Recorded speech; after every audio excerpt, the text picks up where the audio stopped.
ఇంకో దెబ్బలు పడతాయి. నువ్వు ఎర్లీగా పడుకోవాలా, ఓకే? అమ్మ కూడా పడుకుంటుంది ఫాస్ట్గా పని అయిపోగానే. నువ్వు కనుక రాత్రి త్వరగా పడుకోలేదనుకో, బుజ్జమ్మ ఏం చేస్తాడు?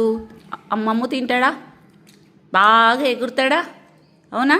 స్కూల్కి పోతాడా, మళ్ళీ రెస్ట్ కావాలి కదా, ఫోన్ ఛార్జింగ్ పెడతావు కదా.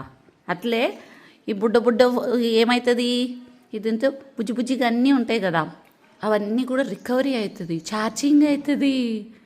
నువ్వు 10కి నిద్రపోతే 10 నుంచి 2 గంటల మధ్యలో నిద్రపోయినారనుకో, బాడీ ఛార్జింగ్ అయిపోతుంది మనకి కదా. నువ్వు అప్పుడు ట్యాబ్లెట్ వేసుకోక్కర్లేదు, అయ్యో నాకు అయింది అనక్కర్లేదు.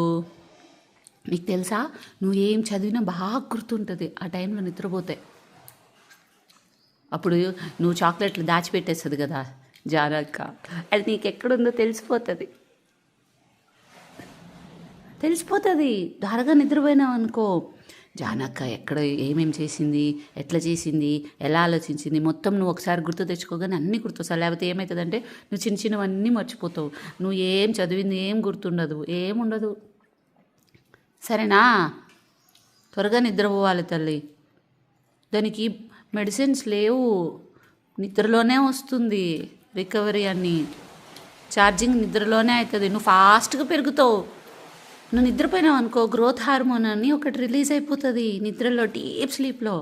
శిశిగాడు బజ్జుగానే బాగా పొద్దునికి డైజెషన్ ప్రాబ్లం ఉండదు, అన్నీ గుర్తుంటాయి, ఏడుపు ఉండదు, టెన్షన్ ఉండదు, బాగా హైట్ పెరిగిపోతాడు, తినిందంతా జీర్ణం అయిపోతుంది.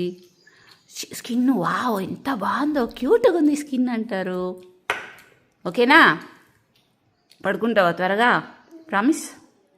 నేను కూడా ఫాస్ట్గా పడుకుంటాలే ఇంక నుంచి, వర్క్ త్వరగా కంప్లీట్ చేసి. ప్రామిస్? ఓకే, తిన్.